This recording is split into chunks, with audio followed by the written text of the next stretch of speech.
Hi everyone, कैसे हैं आप सब लोग। आशा करती हूँ कि आप सब लोग बहुत बढ़िया होंगे। आज से हम स्टार्ट करने वाले हैं चैप्टर 2, रिलेशन एंड फंक्शन। ठीक है, अब देखो अभी तक हमने क्या पढ़ा है। हमने पढ़ा सेट्स, और सेट्स के अंदर फिर हमने पढ़ा टाइप्स ऑफ सेट्स। फिर टाइप्स पढ़ने के बाद हमने कुछ ऑपरेशन पढ़े, जैसे कि इंटरसेक्शन हो गया, यूनियन हो गया, है ना। तो इन ऑपरेशन जब हम दो सेट के ऊपर लगा रहे थे तो हमारे पास एक और सेट आ रहा था। जैसे कि अगर ए इंटरसेक्शन बी किया तो ये भी एक सेट मिल रहा था, ए यूनियन बी किया ये भी एक सेट मिल रहा था। उसी तरह से इस वाले चैप्टर में हम और भी ऑपरेशन लगाने वाले हैं। ठीक है, मतलब दो सेट लेंगे, उनके बीच में कुछ ऐसा ऑपरेशन लगाएंगे कि हमारे पास एक और सेट बनेगा। ठीक है, और वहीं से हम जो है रिलेशन और फंक्शन का कॉन्सेप्ट पढ़ेंगे। तो ये सब पढ़ने से पहले हम जरा जान लेते हैं कि ऑर्डर्ड पेयर क्या होते हैं। अब देखो, जैसे कि नाम में ही है, एक तो है ऑर्डर्ड। ऑर्डर्ड मतलब जिसमें एक ऑर्डर हो। अब पेयर का मतलब होता है जिसमें दो एलिमेंट हो। ठीक है, तो इसको दिखाते कैसे हैं, इसको दिखाते हैं जैसे ए कॉमा बी, या फिर मैं ये कह दूं जैसे 1 कॉमा 2। तो इसमें बात क्या है, पहली बात तो ये पेयर में है यानी कि दो एलिमेंट हैं। और दूसरी बात कि इसमें फिक्स्ड ऑर्डर है, यानी क्या कि 1 कॉमा 2, और अगर मैं दूसरा लेती हूँ 2 कॉमा 1, तो ये दो अलग अलग पेयर्स हैं। ओके, ये दोनों सेम नहीं है। अब वहीं पर अगर ये सेट होते तो जैसे कि 1 कॉमा 2 ले लो करली ब्रैकेट के अंदर, या फिर 2 कॉमा 1 ले लो करली ब्रैकेट के अंदर, तो ये दोनों सेम चीज़ को रिप्रेजेंट करते हैं। ठीक है, तो ये ऑर्डर्ड पेयर होता है। तो इसमें दो सेट की ज़रूरत पड़ती है हमको, और दो सेट से, एक सेट से ये वाला एलिमेंट आता है, दूसरा वाला सेट से ये दूसरा एलिमेंट आता है। तो चलिए इसकी डेफिनेशन देखते हैं। So an ordered pair consist of two objects, या फिर एलिमेंट, यहाँ पे हम एलिमेंट्स का ही यूज़ करेंगे, इन अ गिवन फिक्स्ड ऑर्डर। ठीक है, जैसे कि हमने यहाँ पे बात करी। तो मान लीजिए इसी चीज़ को मैं फिर से एक्सप्लेन करती हूँ कि अगर हमारा ये ए कॉमा बी ऑर्डर्ड पेयर है, तो यहाँ पर ये जो स्मॉल ए है ये किसी कैपिटल ए से लिया होगा, यानी किसी सेट से लिया गया होगा, और जो स्मॉल बी है वो किसी दूसरे सेट से लिया गया होगा। ठीक है, और ऐसा भी हो सकता है कि ये दोनों सेट आपस में बराबर भी हो। अब यहाँ पे कुछ ज़रूरी पॉइंट जो आपको याद में रखनी है। पहली बात ये कि ये जो ऑर्डर पेयर है ये सेट नहीं है। Okay, so ordered pair is not set, is not a set.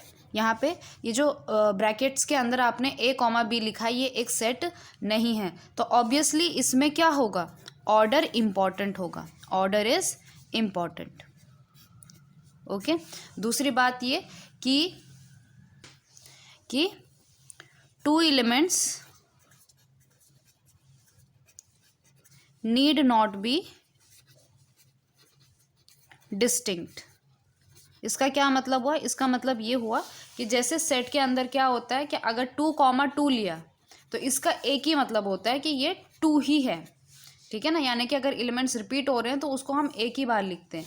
लेकिन यहाँ पर अगर ब्रैकेट्स के अंदर 2 कॉमा 2 है तो इसका ये मतलब नहीं है कि ये एक ही एलिमेंट है। ठीक है, यानी कि ये डिस्टिंक्ट ही इनको गिना जाता है। इसका सबसे बेस्ट एग्जाम्पल जो आपने देखा होगा वो है आपका कार्टेशियन प्लेन में। कोऑर्डिनेट्स पढ़े होंगे आपने 9th और 10th क्लास में, तो वहाँ पे आपने देखा होगा कि ये होता है आपका एक्स एक्सिस, ये है आपका वाई एक्सिस। इधर पॉजिटिव होते हैं और इधर निगेटिव होते हैं, राइट। तो जैसे कि ये 1 ले लिया, ये 2 ले लिया, यहाँ पे ये 1 ले लिया, ये 2 ले लिया। अब इस पॉइंट को कैसे दिखाते हैं हम, 1 कॉमा 2 से। ठीक है, ये 1 कॉमा 1 हो जाएगा, और मान लीजिए ये वाला पॉइंट कितना हो जाएगा, 2 कॉमा 2 हो जाएगा।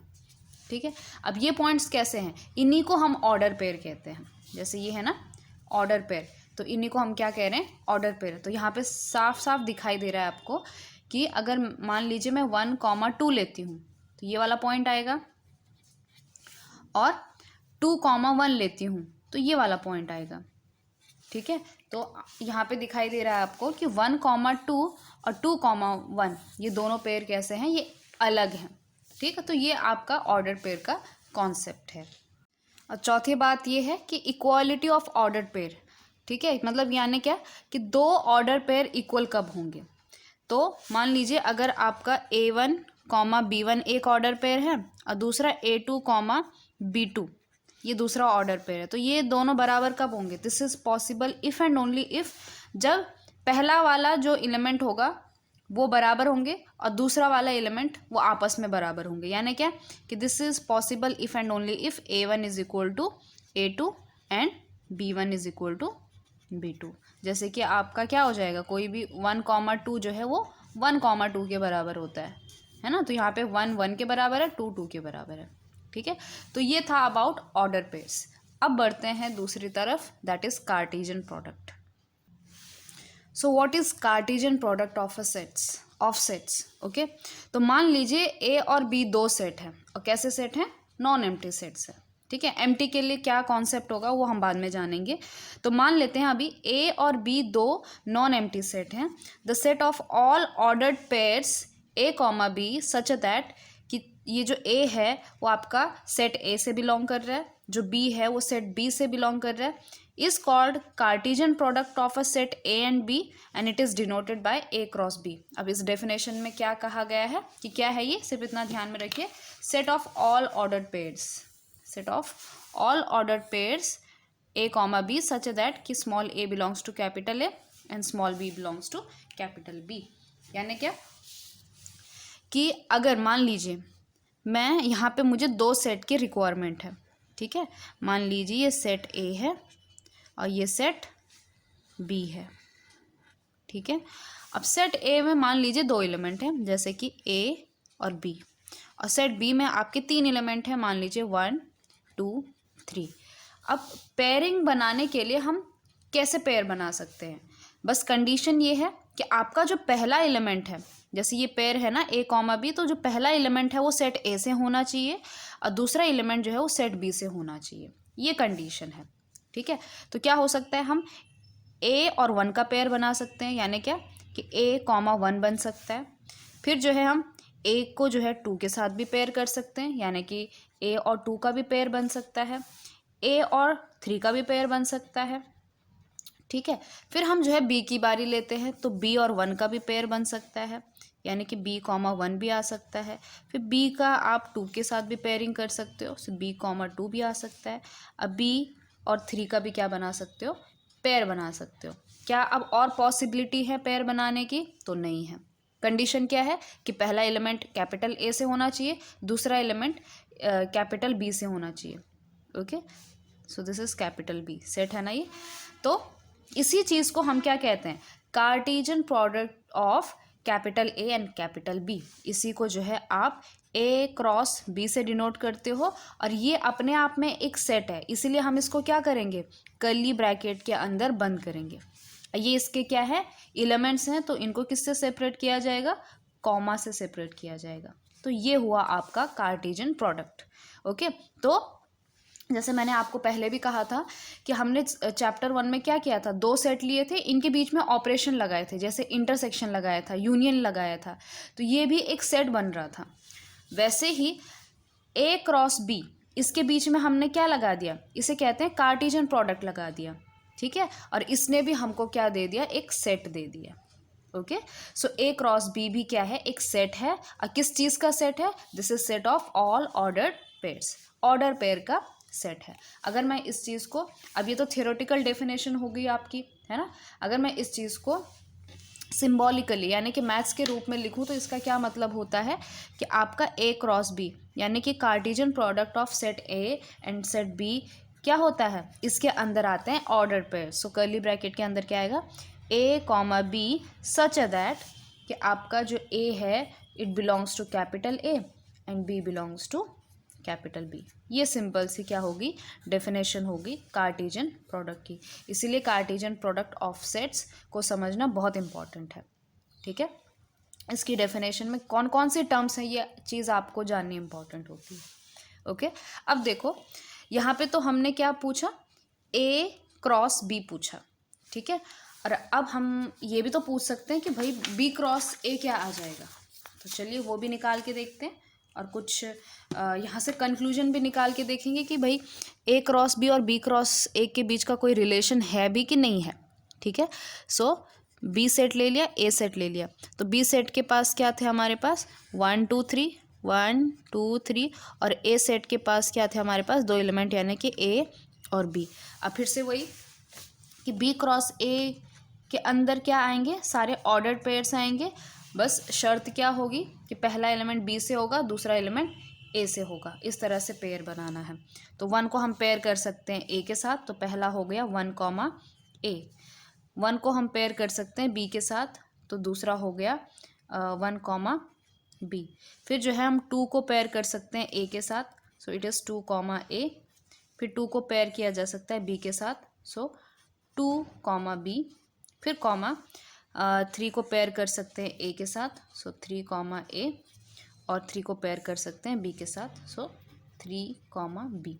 ये क्या हो गया आपका बी क्रॉस ए। तो एक चीज़ यहाँ पे देख लीजिए कि आपका जो ए क्रॉस बी है और बी क्रॉस ए है, इनमें कोई भी एलिमेंट कॉमन नहीं दिखेगा आपको, है ना।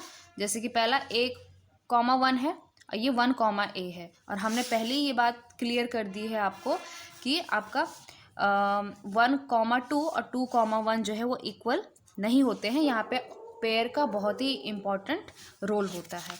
ठीक है, तो कभी भी ये चीज़ को कंसिडर नहीं करना है कि आप ए क्रॉस बी ले रहे हो तो बी क्रॉस ए भी उसी के बराबर होगा, ऐसा बिल्कुल भी नहीं है। तो एक चीज़ हमेशा ध्यान रखिए, क्योंकि ये इसमें ऑर्डर का बहुत इम्पॉर्टेंट है। सो एक चीज़ आप हमेशा ध्यान में रखेंगे कि ए क्रॉस बी जो है वो बी क्रॉस ए के बराबर कभी भी नहीं होता है।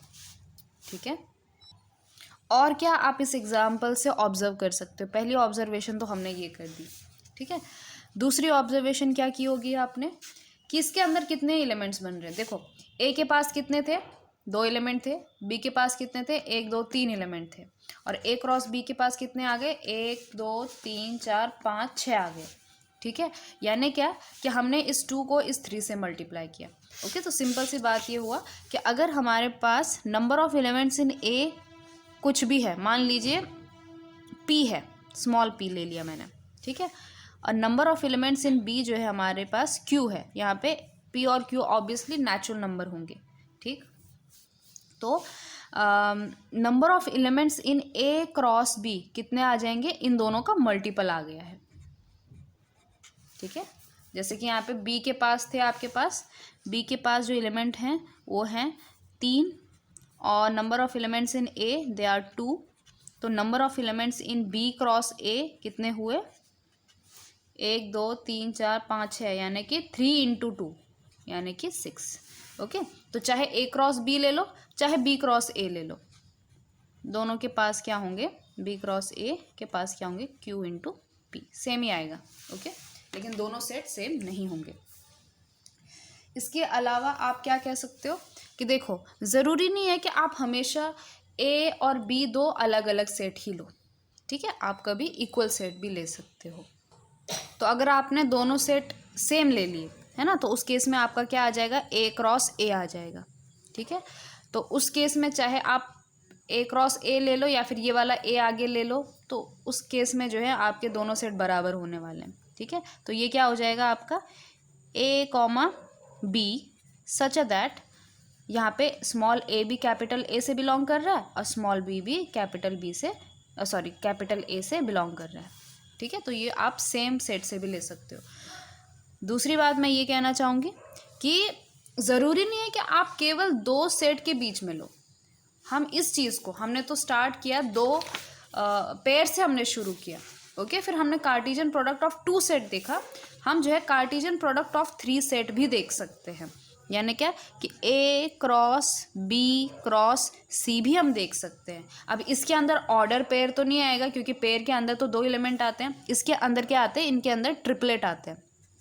ठीक है, यानी क्या ए कॉमा बी कॉमा सी, जैसे कि आपने 3 डायमेंशनल में जैसे क्यूब और क्यूबॉइड इन चीज़ को बनाते हैं, तो वहाँ पे उनके कोऑर्डिनेट हम डिनोट करते हैं। तो वो वाला केस है ये। तो A comma B comma C such that कि small a belongs to capital A, small b belongs to capital B, small c belongs to capital C। लेकिन इस चीज़ का इम्पोर्टेंस फ़िलहाल हमारे इस चैप्टर में नहीं है, ओके। लेकिन फ्यूचर के लिए आपको ये चीज़ भी जानना ज़रूरी है।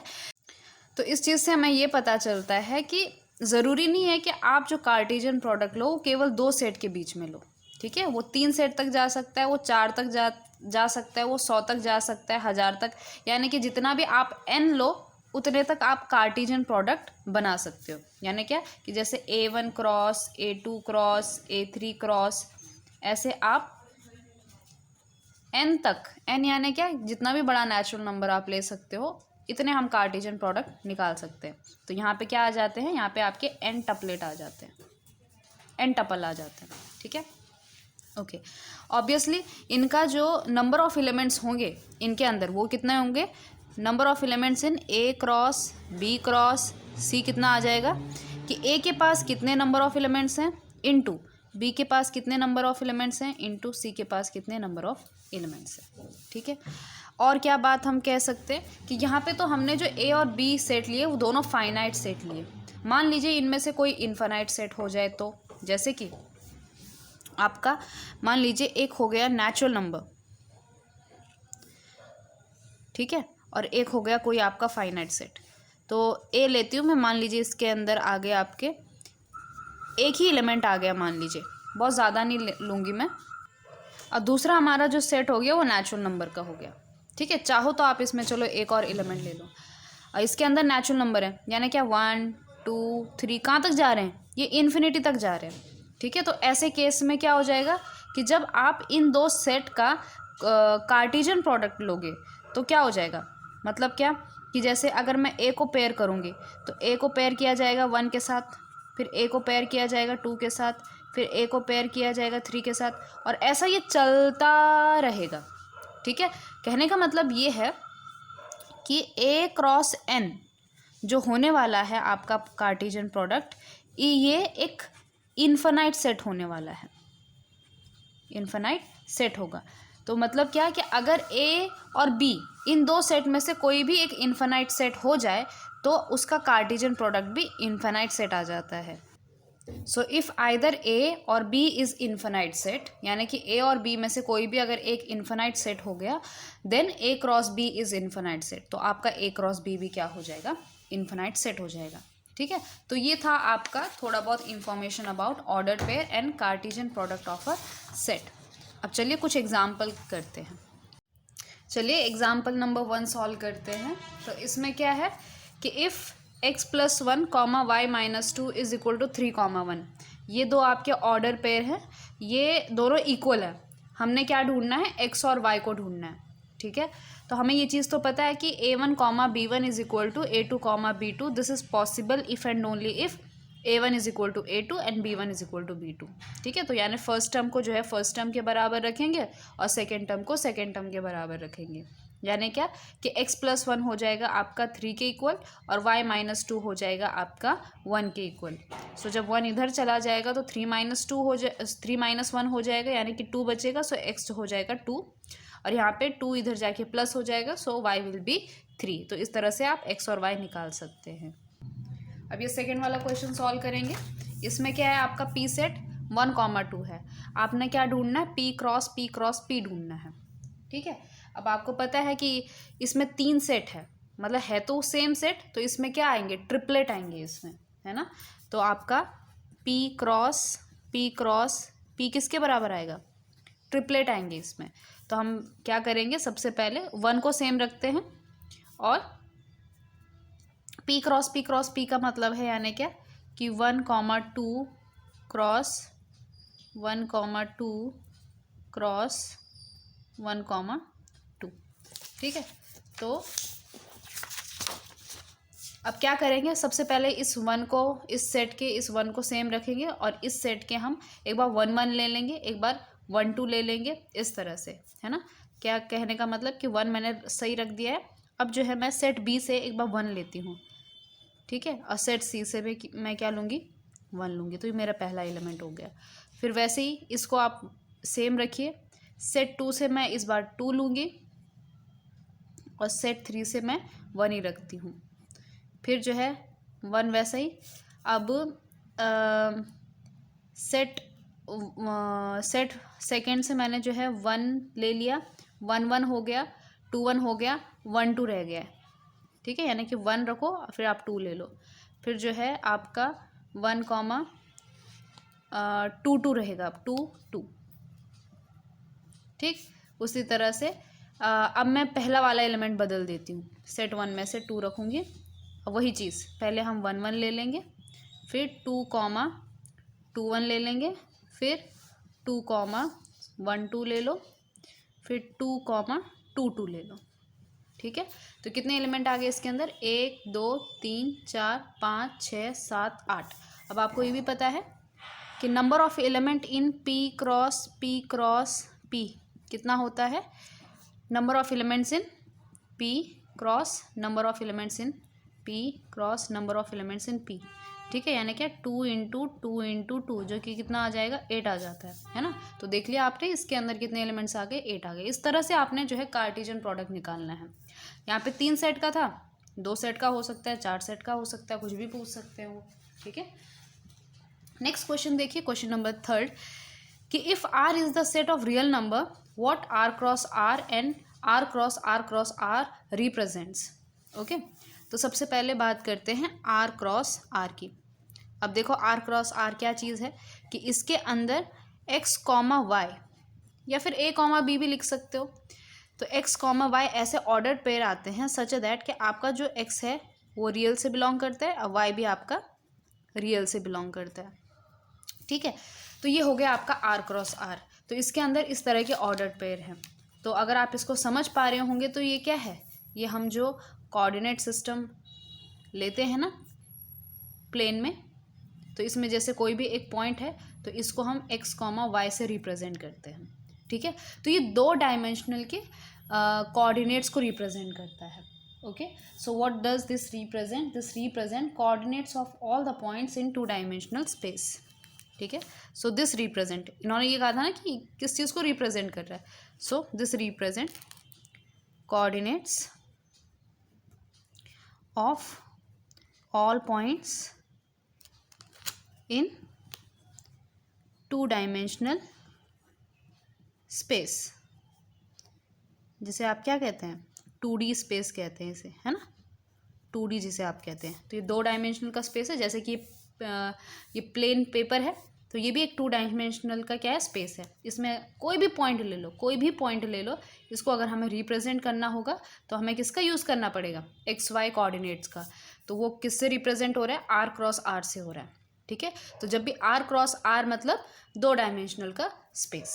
उसी तरह से R क्रॉस R क्या हो जाएगा, इसके अंदर अब क्या आएंगे, इसके अंदर आएंगे ट्रिपलेट, यानी क्या कि x comma Y comma Z 3 number आएंगे सच दैट ये x y z ये तीनों कहाँ के हैं, x y z ये तीनों R के हैं।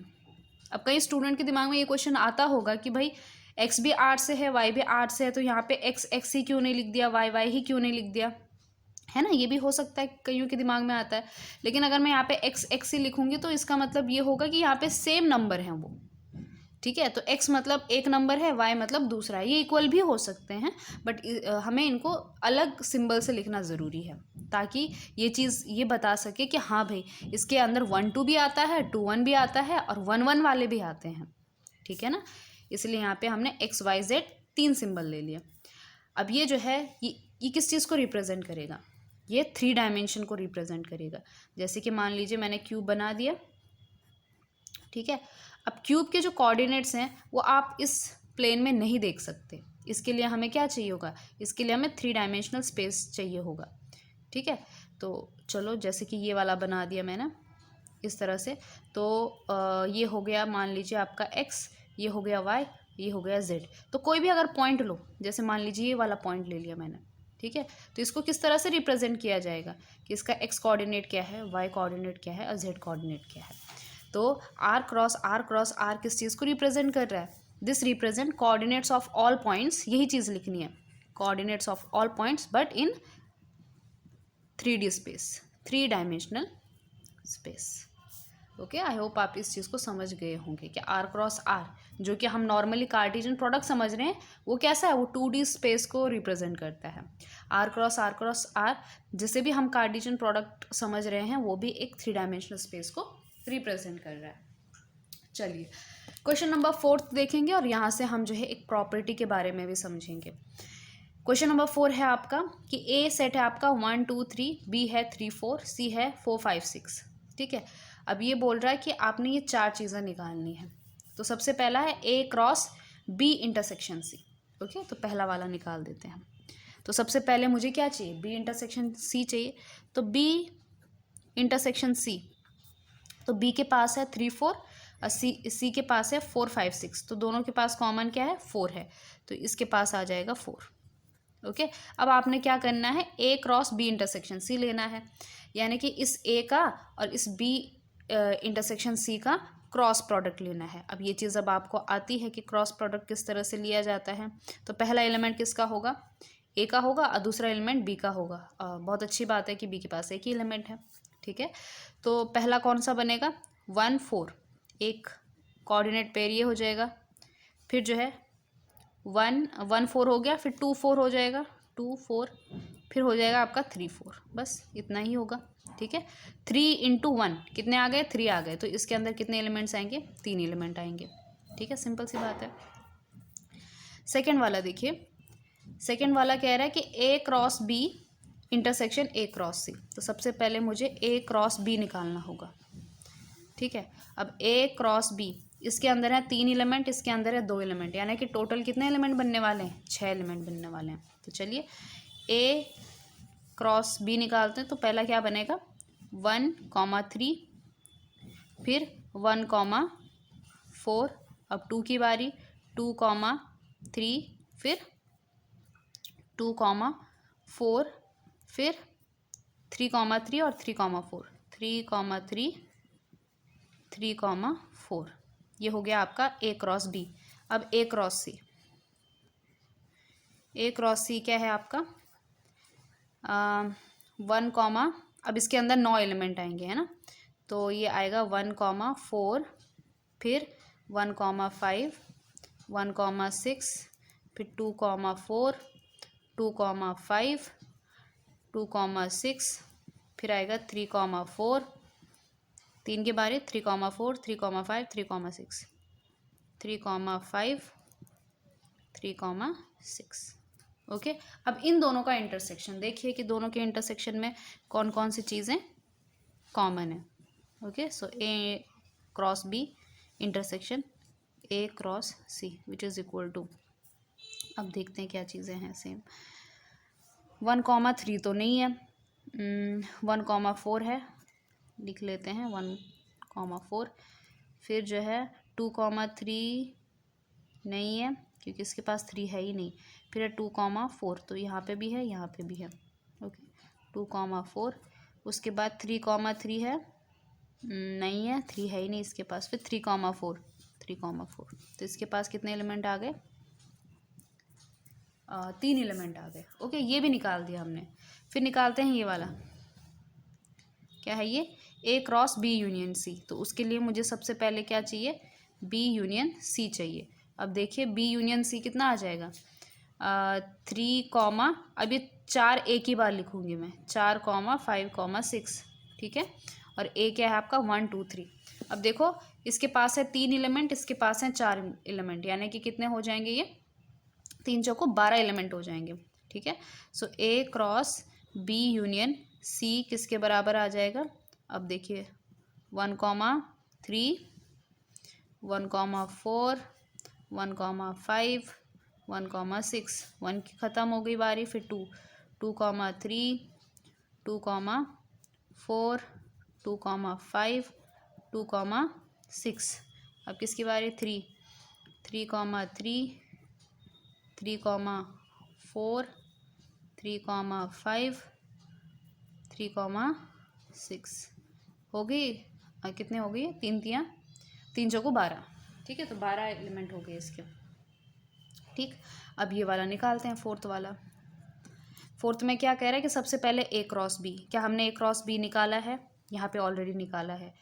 और ए क्रॉस सी, ए क्रॉस सी, अच्छा ये दोनों निकाले हुए हमने इन दोनों का यूनियन कर देना है। ओके चलिए तब क्या है ये, A cross B union A cross C. Okay अब इन दो सेट का हमने क्या कर देना, यूनियन। तो 1,3 हो गया, फिर 1,4 हो गया, 2,3 हो गया, 2,4 हो गया, बीच में कॉमा लगा दीजिएगा, भूलना नहीं, 3,3, 3,4 ये पहले सेट के एलिमेंट। अब देखो 1,4 हमने ऑलरेडी लिखा हुआ है, तो 1,5, 1,6, ये 2,4 ऑलरेडी लिख दिया है, तो 2,5, 2,6 ये भी लिख दिया है, 3,5 एंड 3,6। तो ये चीज़ हमने निकाल दी। इस तरह से आपने क्वेश्चंस को सॉल्व करना है। अच्छा इसमें जो है हाँ मैं ये कह रही थी कि हम इसमें से प्रॉपर्टी निकालेंगे। तो देखो ये क्या कह रहा है कि A cross B intersection C, तो A cross B intersection C क्या आया, ध्यान दीजिए ये फर्स्ट, फिर जो है A cross B intersection A cross C, ये कितना आया, सेकेंड। अब यहाँ पे देखिए कि ये भी 1,4 है, 2,4 है, 3,4 है, यानी कि ये वाला सेट और ये वाला सेट इक्वल आ गया। इसका मतलब क्या, ये दोनों सेट इक्वल आ गए। सो ए क्रॉस बी इंटरसेक्शन सी किसके बराबर आ गया, ए क्रॉस बी, ए क्रॉस बी, फिर बीच में है इंटरसेक्शन, फिर ए क्रॉस सी। और ये कौन सी प्रॉपर्टी होती है, ये आपकी डिस्ट्रीब्यूटिव प्रॉपर्टी है। ओके इसका मतलब क्या हुआ कि आपका जो कार्टेशियन प्रोडक्ट है ना, अगर मैं यहाँ पे कार्टेशियन प्रोडक्ट लेती हूँ, अंदर इंटरसेक्शन या फिर यूनियन लेती हूँ, तो उस केस में आपका डिस्ट्रीब्यूटिव प्रॉपर्टी होल्ड होता है। ठीक है, ये इंटरसेक्शन और यूनियन के केस में भी होता है। अब इस केस में देखो ए क्रॉस बी यूनियन सी हमने ये निकाला था, कितना आया 1, 3, 1, 4, ये कितने एलिमेंट आए 12, आप चेक भी कर सकते हैं। और वहीं पर A cross B union A cross C, इसके अंदर कितने आए 1, 2, 3, 4, 5, 6, 7, 8, 9, 10, 11, 12 और वही आए हैं, चेक कर दीजिए 1,3 से लेकर 3,6 तक सेम एलिमेंट है। तो यहाँ पे भी डिस्ट्रीब्यूटिव प्रॉपर्टी होल्ड होती है, यानी कि A cross B union C किसके बराबर आ जाएगा, ए क्रॉस बी और यूनियन में ए क्रॉस सी। ठीक है, तो इसका मतलब ये है कि हमें जो है अपनी इंफॉर्मेशन में एक और चीज़ ऐड करनी पड़ेगी, वो ये कि ये डिस्ट्रीब्यूटिव प्रॉपर्टी को भी क्या करता है, होल्ड करता है। Okay it satisfies distributive property. ठीक है, चलिए तो आज के वीडियो में बस इतना ही।